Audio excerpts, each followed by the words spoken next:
There's a lot of FUD that's going on surrounding the US government and Bitcoin mining. A Department of Energy survey to collect data about crypto's energy consumption could be used to justify the stance that blockchain poses a public harm.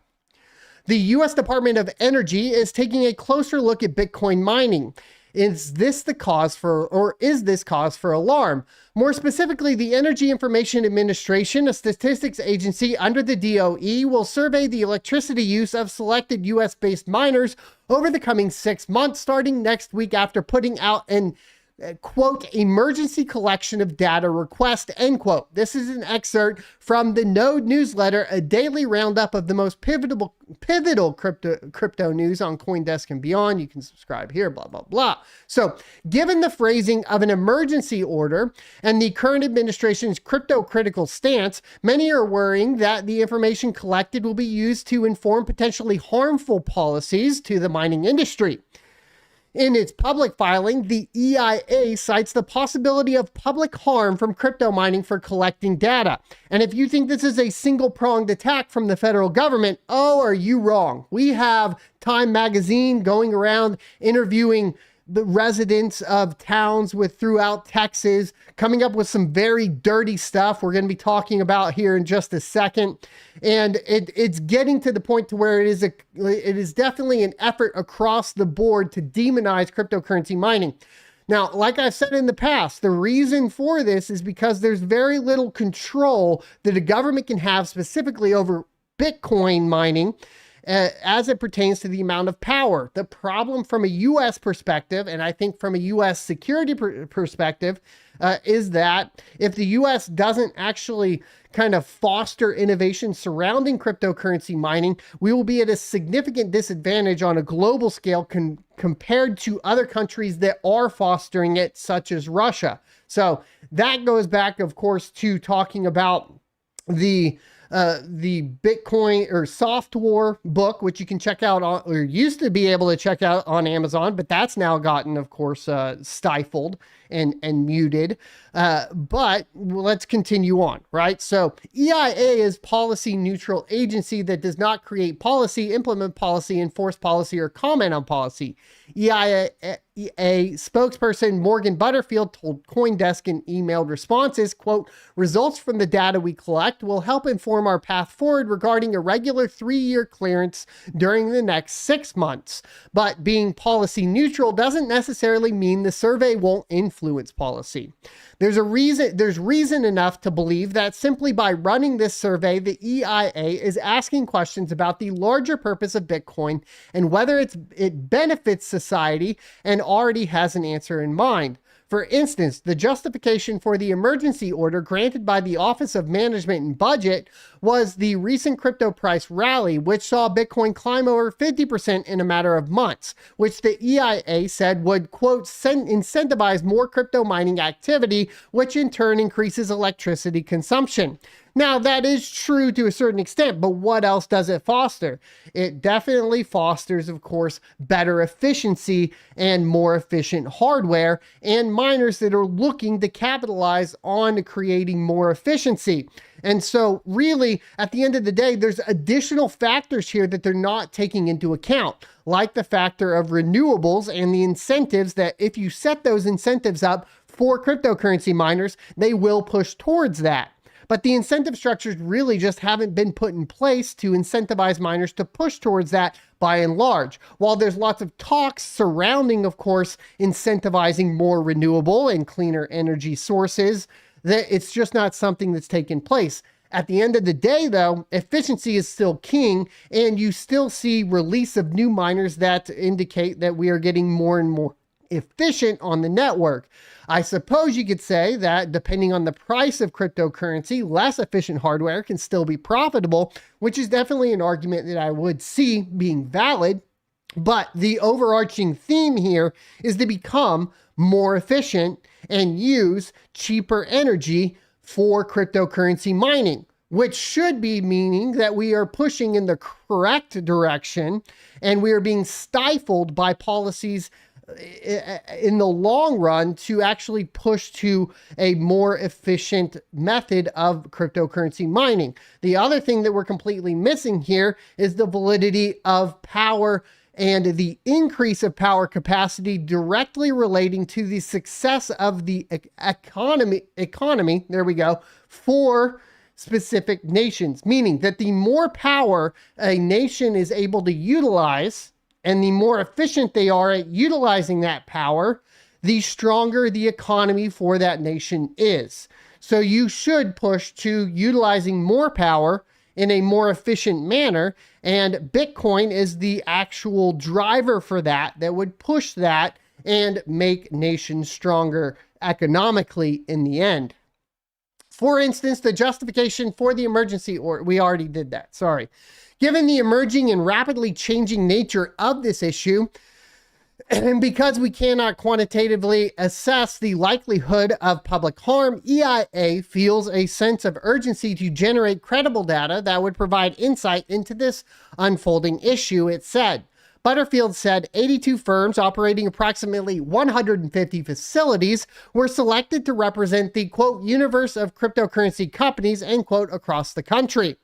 The agency pointed to a cold snap that hit Plattsburgh in 2018 to justify the risks crypto poses to the public. The combined effects of increased crypto mining and stressed electricity systems create heightened uncertainty in electric power markets, which could result in demand peaks that affect system operations and consumer prices, end quote, it wrote. Once again, missing the entire fucking point.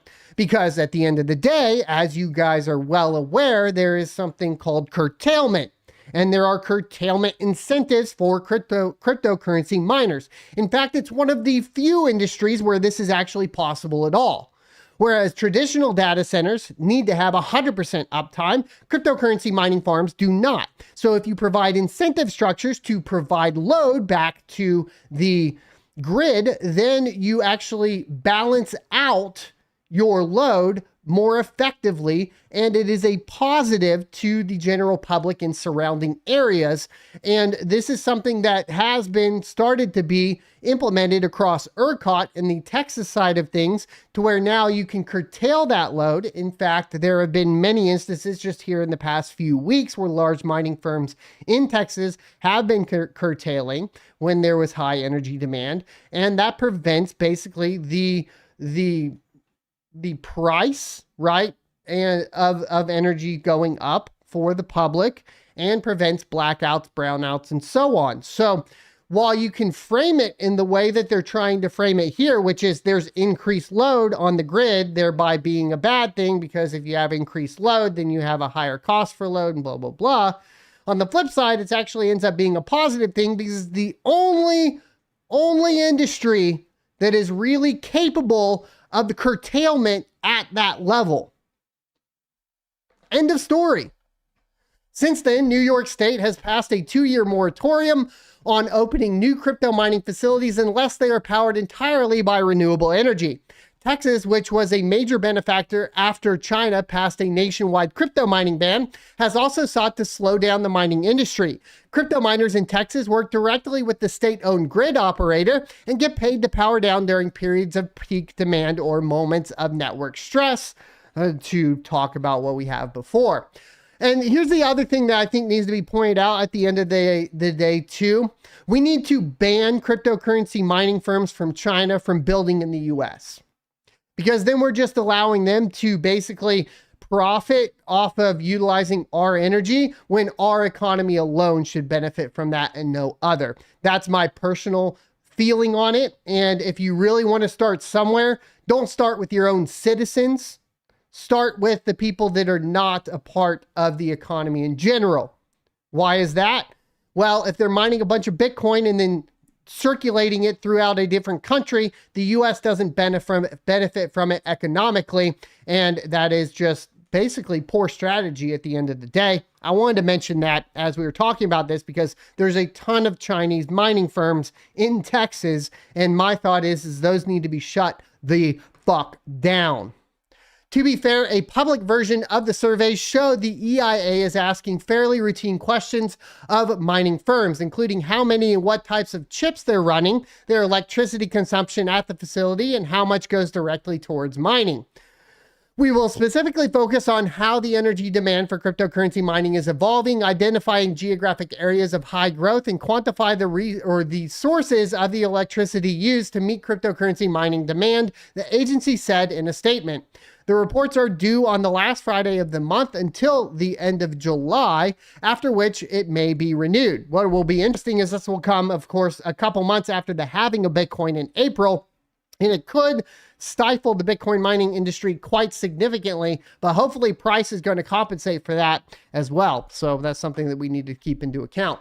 Further, there's an argument to be made that high-level statistics like this will benefit the country and the industry, given that it's more detailed information straight from the horse's mouth. At the moment, the best data we have for the mining industry's footprint come from the Cambridge Bitcoin Electricity Consumption Index, which gives hypothetical lower and upper bound estimates of the Bitcoin network's daily energy consumption, essentially by extrapolating out from the current hash rate. But you have to ask, why run the survey now? Why was the most recent run-up in the Bitcoin prices a cause for an emergency, but not others? It's worth noting that the Biden administration has prioritized reducing the country's carbon footprint, and that crypto-critical Senator Elizabeth Warren from Massachusetts asked federal regulators to have crypto miners disclose their emissions and energy use. How about you disclose your insider trading, Warren? And get voted out, Biden. I'm sick of this shit. Bitcoin mining will likely become a popular topic of debate in the media in the run-up to halving event. The programmatic reduction in the Bitcoin subsidy paid to miners that happens every 4 years. It's not yet clear how the halving will impact the mining sector beyond making less efficient mining equipment unusable in the short term. Some are expecting the crypto carbon footprint to grow in the coming years, while others see it shrinking. Moreover, in recent months, there has been something of a public reckoning on Bitcoin's environmental cost, particularly after the second largest network, Ethereum, reduced its energy consumption by 99% through a single upgrade, while simultaneously becoming more centralized and obviously having more corruption in it than any other cryptocurrency currently available. While some organizations like Greenpeace are pushing for Bitcoin to abandon energy-intensive mining, some are starting to see the sector as a boon to environmentalism.